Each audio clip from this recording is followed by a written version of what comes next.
We have some exciting news as the party is officially back on. One of Carnival Cruise Line's biggest ships, the Mardi Gras, has returned to service following its comprehensive month-long dry dock in France.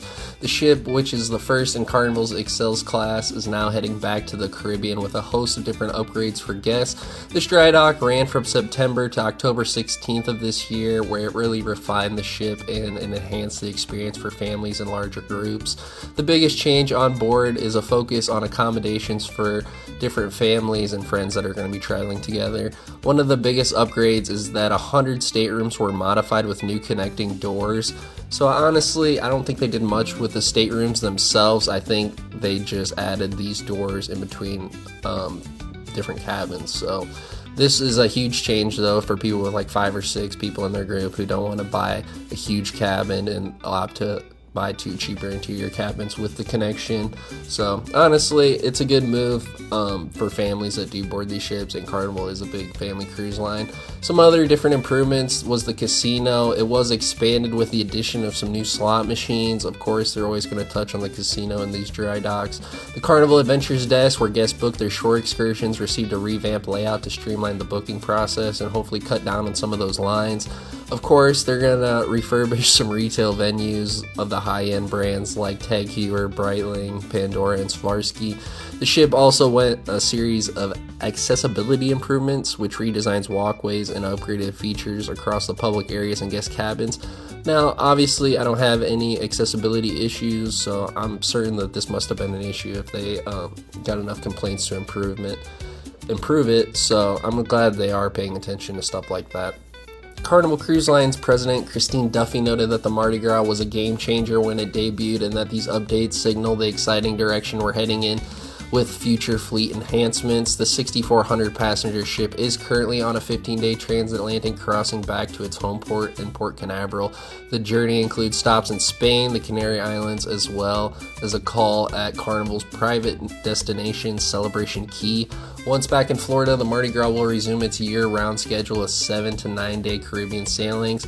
But a note for future sailings in 2027, the Mardi Gras is going to be doing what Royal Caribbean has done with a lot of their bigger ships, and that is offer 4 to 5 day itineraries to the Caribbean.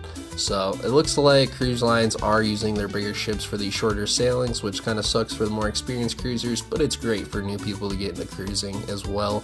They get to experience the ship on a shorter sailing, which isn't as big of a commitment, and then they also get to explore the new and greatest ships that these companies have to offer, so they will be bringing them back hopefully. My only complaint about this, it doesn't feel like they really did a whole lot with this dry dock outside of the accessibility improvements and the stateroom upgrades. I mean, that's great, but outside of that, they upgraded high retail shops that barely nobody goes into. They added slot machines to a casino that was probably fine without them. I mean, the Carnival Adventures desk revamp, I mean, that's kind of great, but I mean, this is just a really lackluster dry dock from Carnival. I feel like they should have updated some menus. I mean, obviously they're probably putting new carpet in like these big public areas and stuff like that. I don't know, just for the Mardi Gras being a newer ship, I wouldn't expect it to go back to dry dock this fast. And then if you are going to dry dock this fast, why are you not doing that much to it? I don't know all the ins and outs like behind the scenes of these ships or companies. Just kind of my thoughts. Also, I get a lot of comments on these dry dock videos of not showing the footage of the new ships. I record these videos as soon as this news comes out so I can bring it to you right away. I'm assuming the only people who have footage of the ship as is in its revamped state are the people who are on this 15-day transatlantic crossing. Obviously, I'm not on that. I don't have any plans to go on the Mardi Gras in the future. I just want to get this video up as fast as I can. So all the information is up to date. It's just this footage you're seeing is probably old Mardi Gras footage. So just to let you in on that. Apologies for anybody looking for the new footage. But that's what it is. So just figured I'd be upfront and honest with you. So I appreciate you for watching, and I'll see you in the next one.